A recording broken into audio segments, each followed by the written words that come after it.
Welcome friends, Narayan Ghosh education চ্যানেলে তোমাদের আবার একবার স্বাগতম। তো বন্ধুরা, আবার চলে এসেছি মাধ্যমিক পরীক্ষা প্রস্তুতি 2025 নিয়ে। তো আজকের প্রশ্ন বাংলা কোনি থেকে। তো চলো বন্ধুরা, আজকের ভিডিও শুরু করি। কোনি উপন্যাসে কোনির চরিত্র বিশ্লেষণ। তো চলো বন্ধুরা, উত্তরটা শুরু করি। চরিত্র হলো সাহিত্যের প্রাণ। চরিত্রকে কেন্দ্র করেই সাহিত্যের মূল কাহিনী আবর্তিত হয়। আলোচ্য মতিনন্দীর কোনি উপন্যাসও এর ব্যতিক্রম নয়। যে বৈশিষ্ট্যগুলোর জন্য কোনি অন্যদের থেকে আলাদা সেগুলি হলো, প্রথম পয়েন্ট, লড়াকু মানসিকতা। লড়াকু মানসিকতার জন্যই কোনি সবার কাছে অসাধারণত্বে পরিণত হয়েছে। শ্যামপুকুর বস্তির ডানপিট স্বভাবের মেয়েটি আমকুরানো থেকে শুরু করে ক্লাইম্যাক্সে ন্যাশনাল চ্যাম্পিয়নশিপের সুইমিং পুলে সর্বত্রই কোনির লড়াকু মানসিকতার পরিচয় পাওয়া যায়। পরের পয়েন্ট, খেলোয়াড় সুলভ মানসিকতা।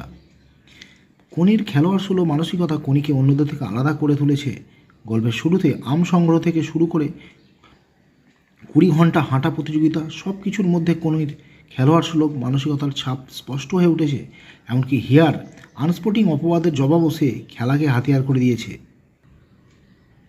পরের পয়েন্ট, কষ্ট সহিষ্ণু। কোনি ছিলেন অক্লান্ত পরিশ্রমী ও কষ্টে সহিষ্ণু। দরিদ্র, খিদে, কায়িক পরিশ্রম, সব কষ্টকে পরিশ্রম দ্বারা জয় করেছে।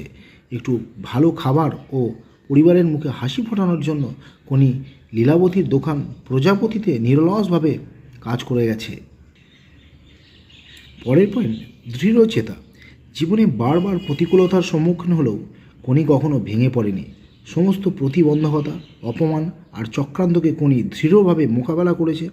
রবীন্দ্র সরোবরের প্রতিযোগিতায় হিয়া মিত্রের কাছে হেরে গেলে কোনি বলে, তবে একবার কখনো যদি জলে পাই। কোনির এই মনোভাবের মধ্যে ক্ষিতিশ সিংহ খুঁজে পান লুকিয়ে থাকা চ্যাম্পিয়নকে। শেষ পয়েন্ট, আত্মাভিমানী।